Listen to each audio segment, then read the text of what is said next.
دیکھیں امریکہ نے پابندیاں لگائی ہیں کچھ بحری جہازوں پہ، کچھ کمپنیز کے اوپر، کچھ ریفائنریز ہیں ان کے اوپر کہ وہ ایران کے ساتھ ٹریڈ کر رہے ہیں۔ اب اس میں جو سٹیٹمنٹ دیا ہے چائنا نے، چین کی وزارت تجارت نے اعلان کیا ہے کہ وہ ایرانی تیل خریدنے کے الزام میں نشانہ بنائی گئی 5 کمپنیوں کے خلاف امریکی پابندیوں کی تعمیل نہیں کرے گا۔ چائنا نے باقاعدہ امریکہ کی پابندیاں مسترد کر دی ہیں۔ امریکہ دھمکی یہ لگاتا ہے کہ اگر ہماری پابندیاں کوئی مسترد کرے گا تو ہم اس کے اوپر ٹیرف لگا دیں گے، تو چائنا کہتا ہے لگاؤ، ہم بھی لگائیں گے۔ اب چائنا اس لیول پہ ٹریڈ کر رہا ہے امریکہ کے ساتھ اور دنیا کے ساتھ کہ اتنا آسان نہیں ہے کہ اس کے اوپر آپ بڑا سا ٹیرف لگا دیں اور یک طرفہ طور پہ آپ اس کو دبا لیں، اور خاص طور پہ اس وقت جب آپ کی فوجیں چائنا کے قریب موجود ہیں۔ یعنی چائنا کا فاصلہ یہاں سے کم ہے، امریکہ کا فاصلہ بہت زیادہ ہے۔ چائنا تھوڑی سی سپورٹ کرے تو ایران امریکہ کے لیے بہت بڑی مشکلات پیدا کر سکتا ہے۔ تو چین ایرانی تیل کا ایک بڑا خریدار ہے، خاص طور پر چھوٹی اور آزاد ریفائنریز کے ذریعے جنہیں ٹی پاٹس کہا جاتا ہے۔ یہ ریفائنریاں کم قیمت پر فروخت ہونے والے ایرانی خام تیل پر انحصار کرتی ہیں۔ امریکہ جو ایران کی آمدن کم کرنے کی کوشش کر رہا ہے وہ ان پر پابندیاں لگا رہا ہے۔ چین کا کہنا ہے کہ وہ امریکی پابندیوں کو تسلیم نہیں کرتا۔ یہ وزارت تجارت ہے چائنا کی جس نے یہ سٹیٹمنٹ جاری کیا، اور چینی کمپنیوں اور اداروں کو بھی ان پر عمل درآمد یا ان کی تعمیل نہیں کرنی چاہیے۔ چائنا کے بعد اپنا پورا ایک اکنامک ورلڈ ہے، اور اگر وہ اس سے اپنے آپ کو باہر نکالتا ہے تو یہ کوئی اچھی خبر نہیں ہے امریکہ کے لیے۔ یہ امریکہ کے لیے مشکلات بڑھیں گی آنے والے وقت میں۔ ڈونلڈ ٹرمپ نے امریکہ کو وہاں پہ لا کر کھڑا کر دیا ہے جہاں پہ امریکن فوج کا دبدبہ پہلے جیسا نہیں رہا۔ دوسرا، امریکی ڈالر کا اثر رسوخ جو ہے وہ خطرے میں پڑ گیا۔ فوجی دبدبہ ختم اور ڈالر کا اثر رسوخ اگر پیچھے چلا گیا تو امریکہ دنیا کی اکانومی کو کنٹرول کرنے کی وہ صلاحیت کھو دے گا جو اس کے پاس گزشتہ کئی دہائیوں سے، اور یہ ایک الارمنگ چیز ہے۔ ڈونلڈ ٹرمپ اسے کیسے کنٹرول کرتے ہیں اس کے بارے میں کچھ کہہ نہیں سکتے، لیکن ڈونلڈ ٹرمپ کے جو سٹیٹمنٹس ہیں وہ بڑے عجیب و غریب آ رہے ہیں۔ ایک تو ڈونلڈ ٹرمپ نے سٹیٹمنٹ دیا کہ انہوں نے اپنی نیوی کی کارروائیوں کو بحری قزاقی قرار دے دیا کہ ہم بحری قزاقوں کی طرح کام کر رہے ہیں۔ اب ایران کے جو ترجمان وزارت خارجہ کے وہ کہتے ہیں یہ سلپ آف ٹنگ نہیں ہے، یہ ڈونلڈ ٹرمپ کے منہ سے سچائیاں نکل رہی ہیں کہ امریکن نیوی واقعی میں اس خطے میں بحری قزاقوں کا کام کر رہی ہے، لوٹ مار کا کام کر رہی ہے جو انہیں نہیں کرنا چاہیے۔ پھر ایک اور سٹیٹمنٹ جو ڈونلڈ ٹرمپ نے دیا، یہ دیکھیں آپ، ہم ان کو نوبل انعام دینا چاہتے ہیں امن کا، ہم کہتے ہیں جی آپ سیویئر آف دا ورلڈ ہیں، آپ ساؤتھ ایشیا کے سیویئر ہیں، ہم آپ کو سلوٹ پیش کرتے ہیں۔ شہباز شریف صاحب نے جوتے چمکا کے رکھ دیے ہیں، فیلڈ مارشل نے ان کو پتہ نہیں کیا کیا سنا دیا ہے۔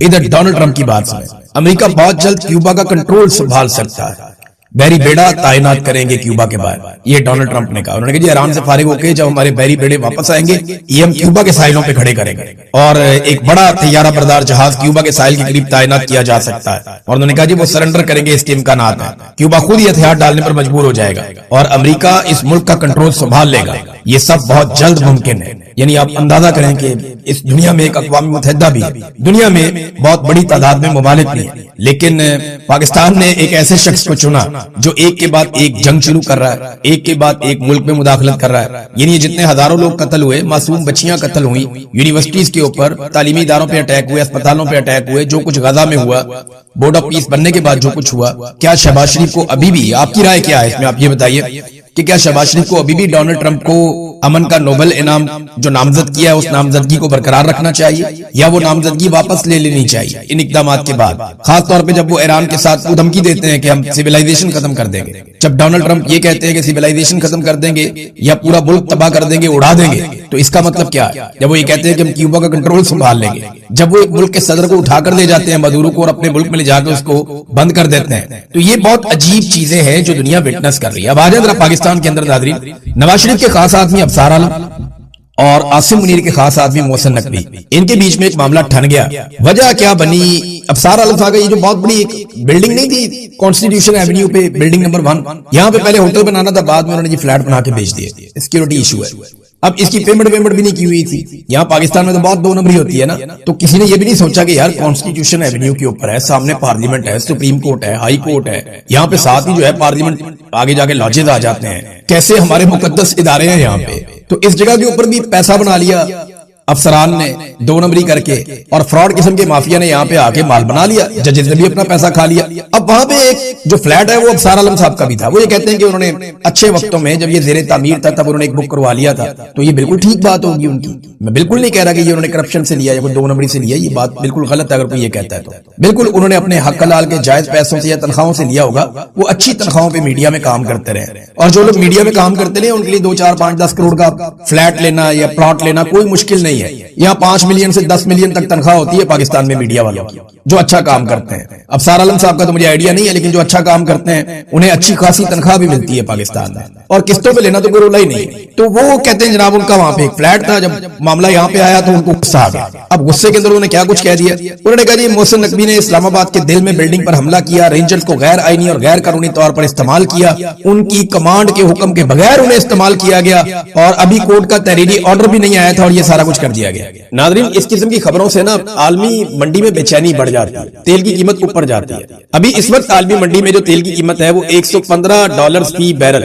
لیکن آپ کو ایک بات بتاؤں, آج بھی عمران خان کے دور حکومت سے عالمی منڈی میں تیل سستا ہے, آج بھی سستا ہے. عمران خان صاحب $120 فی بیرل پہ جب تیل تھا عالمی منڈی میں تو $150 کا بیچ رہے تھے, اور آج $115 کا فی بیرل ہے. اور شہباز شریف $325 کا پیٹرول اور اس سے بھی مہنگا ڈیزل بیچ رہا ہے, اور وہ قوم پہ احسان بھی چڑھا رہا ہے کہ میں نے قوم پہ بڑا احسان کیا, میں سستا بیچ رہا ہوں, میں بوجھ اٹھا رہا ہوں. بوجھ تو سب قوم کے اوپر لادا ہوا ہے. اور وہ لوگ جو عمران خان کے دور میں پیٹرول کو بہت مہنگا کہتے تھے, وہ آج پیٹرول کو بہت سستا کہتے ہیں اور موجودہ حکومت کی تعریف کرتے ہیں. کیسے کیسے نمونے جو ہیں وہ بے نقاب ہوئے ہیں. اب یہ جو جہاز نکالے گئے ہیں آبنائے ہرمز میں سے, روزانہ 2 جہازوں کی بات اسحاق ڈار نے کی ہے. یہ بات ڈونلڈ ٹرمپ نے دعویٰ کیا کہ یہ جہاز امریکہ کے لیے ہے, ایران کا تحفہ ہے. لیکن اسحاق ڈار نے بتایا نہیں کہ پاکستانی جھنڈے لگے ہوئے جہاز جو نکلے ہیں, ایران نے بھی اس کے اوپر کوئی واضح موقف نہیں دیا. ایرانی صحافی سے بات کر رہے ہیں کچھ جرنلسٹ, سمینہ پاشا صاحبہ نے بھی کی, تو وہ یہ دعویٰ کر رہے ہیں صحافی کہ یہ تو پاکستان کے لیے ہم نے فیسیلیٹیٹ کیا ہے. اب پاکستان کسی اور کو دے رہا ہے تو پاکستان کی مرضی ہے. دیکھیں نا, پاکستان میں پیٹرول کی قیمتیں آپ بڑھا رہے ہیں کہ جناب پیٹرول نہیں آ رہا, اور ساتھ آپ دعویٰ کر رہے ہیں جناب ہمارے تو کنٹینر لگے ہوئے ہیں لائن میں, روزانہ کی بنیاد پہ ہمارے ٹینکر آ رہے ہیں پانی میں سے نکل کے آپ نے ہرمز میں سے. تو وہ آپ کس کے لیے دنیا کا بھلا کرنے جا رہے ہیں؟ پاکستانیوں کا بھلا تو پہلے کر دیجئے. ڈپٹی وزیر اعظم اسحاق ڈار صاحب, پہلے آپ یہ بتائیے کہ یہ پیٹرول ہے کس کا, اور ایران نے یہ کس کے لیے دیا ہے؟ کیا ایران نے یہ پاکستان کے لیے دیا ہے, یا ایران نے کسی اور ملک کے لیے دیا ہے, یا پاکستان کی سفارش پہ دیا ہے؟ تو جو ایرانی جرنلسٹ ہیں وہ یہ کہہ رہے ہیں کہ امریکہ کو شرم آنی چاہیے, انہیں معافی مانگنی چاہیے. یہ ہم نے پاکستان کو فیسیلیٹیٹ کیا ہے, لیکن پاکستان کو اگر فیسیلیٹیٹ کیا ہے تو پاکستان کی عوام کو فائدہ ہونا چاہیے نا. پاکستان کی عوام کی تو کمر توڑی ہوئی ہے اس وقت موجودہ سرکار نے.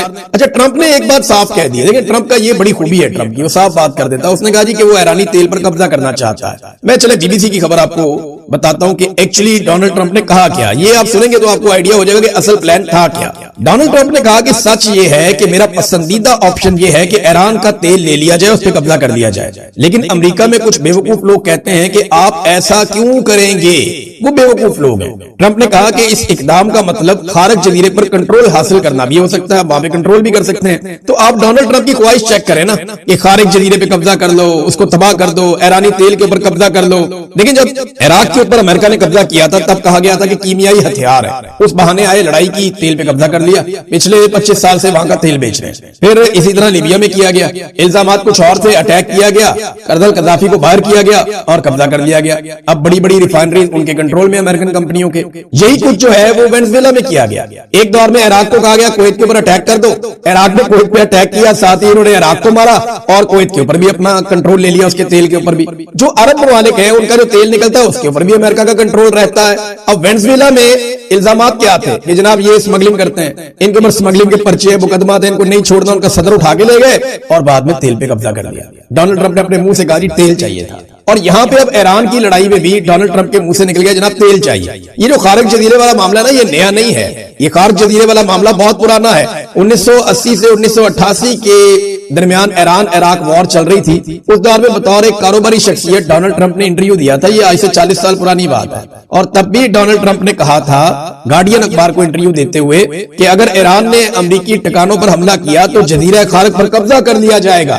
یعنی اس دور میں بھی ڈونلڈ ٹرمپ کے دماغ میں یہی بات چل رہی تھی کہ خارج جزیرے پہ قبضہ کیا جائے. پرانا خواب ہے, ایسا نہیں ہے کہ ڈونلڈ ٹرمپ پہلی مرتبہ اس جزیرے کو جانتا ہے. ڈونلڈ ٹرمپ کو بہت پرانا پتا ہے کہ یہ جزیرہ کیا ہے, اس کی اہمیت کیا ہے اور اس پہ قبضہ کرنا کتنا بڑا فائدہ ہو سکتا ہے. 40 سال پرانی کہانی, آپ اندازہ کریں. ناظرین, دوسری جانب ایران بھی لگاتار حملے کر رہا ہے اور ایران اپنے ہتھیار بھی جمع کر رہا ہے, اپنی توانائیاں بھی اکٹھی کر رہا ہے کہ اگر بڑا حملہ کیا جائے تو ایران بھی بڑا جواب دے گا.